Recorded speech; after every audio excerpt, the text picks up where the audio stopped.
Assalamualaikum warahmatullahi wabarakatuh. Percakapan Nabi Sulaiman dan tanaman, ekologi spiritual di masa kenabian.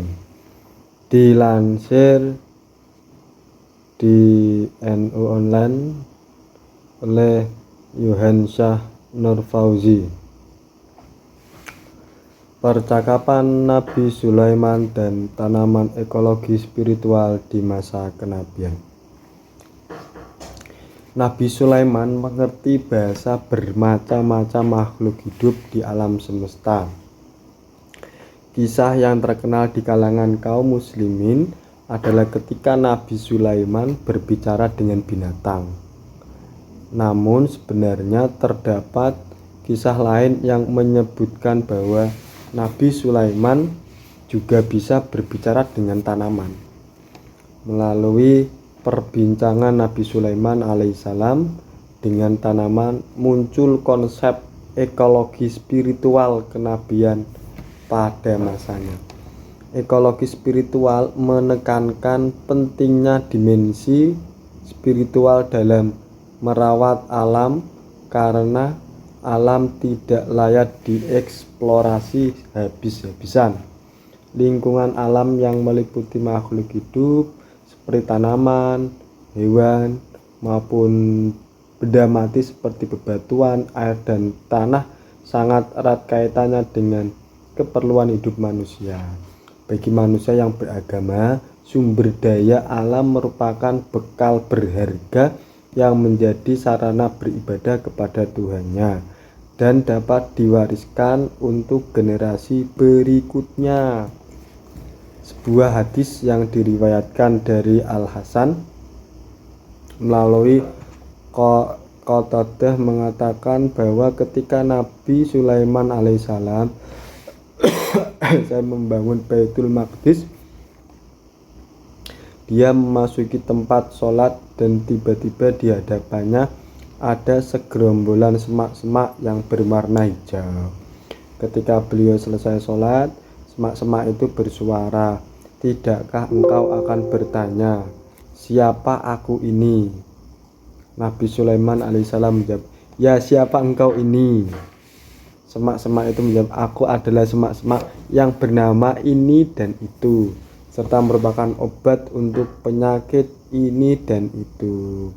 Al-Hafidz Az-Zahabi, Tibun Nabawi, Beirut Dal Ihya'il Ulum, 1990 halaman 68. Berdasarkan hadis tersebut, tempat tumbuh tanaman yang berbicara dengan Nabi Sulaiman alaihissalam sangat dekat dengan tempat ibadah sholat. Perbincangan antara Nabi dan tanaman dilakukan setelah ibadah sholat. Sebagai seorang raja yang mengurusi banyak keperluan rakyatnya, Nabi Sulaiman memberikan perhatian terhadap kemanfaatan tanaman sebagai bentuk pelaksanaan amanah dari Allah Subhanahu wa Ta'ala. Dengan kata lain, mengurusi ekologi sangat erat dengan urusan spiritual. Kemudian Nabi Sulaiman alaihissalam memerintahkan agar semak-semak itu dipotong, dan ketika hal itu telah dikerjakan, tiba-tiba tumbuh pula semak-semak sejenis. Maka begitulah yang terjadi setiap hari. Apabila dia masuk ke tempat sholat, dia akan menemukan semak-semak yang juga memberitahukan namanya lagi. Dengan cara ini Nabi Sulaiman alaihissalam dia memperoleh pengetahuan tentang semua semak-semak itu, dan kemudian dia menulis buku tentang obat-obatan menyangkut semak-semak tersebut yang menjelaskan obat-obatan yang bisa diperoleh dari mereka. Ada hadis terkenal yang diriwayatkan dari Ibnu Abbas yang menyatakan bahwa Nabi Sulaiman alaihissalam memperoleh pengetahuannya tentang tanaman-tanaman ketika mereka tumbuh di hadapannya. Pada saat itulah dia biasanya bertanya, "Apa namamu?" Dan kepada tanaman yang lain dia akan bertanya, "Untuk apa engkau ini?" Dan bergantung kepada jawaban yang diberikan. Jika jenis tanaman itu baik untuk ditanam, maka ia akan diperbanyak penanamannya. Jika suatu tanaman mengandung obat, maka hal itu akan dicatat olehnya. Hadis ini diambil dari Abu Nuaim Al-Hafiz Az-Zahabi, Tibun Nabawi, Beirut, dari Ihya Ulum 1990 halaman 69.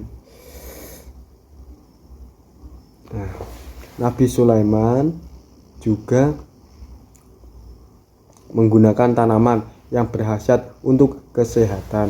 Salah satu buktinya adalah tanaman yang pernah dimanfaatkan oleh beliau juga digunakan untuk keperluan yang sama oleh Nabi Muhammad Shallallahu Alaihi Wasallam. Dalam kitab Tibun Nabawi, Al-Hafiz Az-Zahabi menjelaskan tentang khasiat naurah, jenis limau perontok rambut untuk area pribadi sebagai berikut. Telah diriwayatkan oleh Ummu Salamah radhiyallahu anha bahwa Nabi Muhammad sallallahu alaihi wasallam mempergunakan naurah sebagai perontok rambut. Beliau memulai dengan bagian-bagian yang pribadi. Hadis ini diriwayatkan oleh Ibnu Majah. Ada hadis marfu yang menyebutkan bahwa Nabi Sulaiman alaihissalam adalah orang pertama yang menggunakan naurah, yaitu limau jeruk perontok rambut sebelum mandi. Upaya pemanfaatan limau perontok rambut tersebut ternyata dilanjutkan oleh Nabi Muhammad Shallallahu Alaihi Wasallam dan dianjurkan untuk umatnya.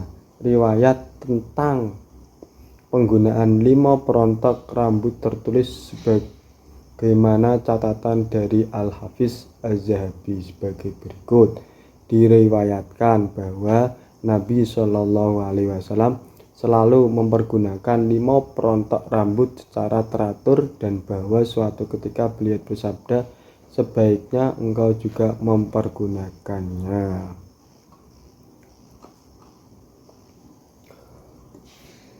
Koleksi dan perbanyakan tanaman yang bermanfaat bagi manusia telah dilakukan oleh Nabi Sulaiman. Budidaya tanaman pangan maupun tanaman herbal yang berkhasiat obat merupakan konsep penting ekologi spiritual. Dalam riwayat yang lain, Nabi Sulaiman juga memiliki kebun koleksi tanaman yang bermanfaat untuk berbagai keperluan. Hasil dari tanaman kebun itu tidak hanya dapat dinikmati manusia, tetapi juga untuk hewan ternak dan hewan liar. Ibnu Jarir, Ibnu Hatim, dan lainnya meriwayatkan dari hadis Ibrahim bin Tuhman dari Atta bin Sa'ib, dari Sa'ib bin Jubair, dari Ibnu Abbas, dari Nabi Muhammad SAW. Beliau bersabda, "Sulaiman, Nabi Allah, setiap kali sholat ia melihat sebuah pohon tumbuh di hadapannya. Lalu ia bertanya pada pohon itu, 'Siapa namamu?' Pohon menjawab, 'Namaku ini dan itu.' Sulaiman kemudian berkata, 'Untuk apa kau tumbuh? Jika memang untuk menjadi tanaman, tumbuhlah, dan jika untuk makanan hewan, tumbuhlah.' Keunikan tanaman-tanaman bermanfaat yang tumbuh di berbagai belahan dunia selalu sesuai untuk mencukupi kebutuhan manusia di daerah tempat dia tumbuh. Misalnya tanaman pangan di daerah tropis yang berbeda dengan tanaman pangan di daerah subtropis akan sesuai dengan kondisi kebutuhan energi manusia yang berbeda iklim lingkungannya tersebut. Tanaman obat yang tumbuh di lingkungan berbeda-beda menjadi kajian etnomedicine bagi para ahli pengobatan. Bahkan Hippocrates yang merupakan bapak ilmu kedokteran pernah merekomendasikan agar setiap penderita sakit harus diobati dengan tumbuh-tumbuhan yang berasal dari negerinya sendiri. Tanaman buah juga selalu memberikan nutrisi yang tepat sesuai dengan kebutuhan manusia dan musim yang dialami. Oleh karena itu, musim buah selalu berganti karena penyediaan kebutuhan gizi manusia yang selalu dinamis.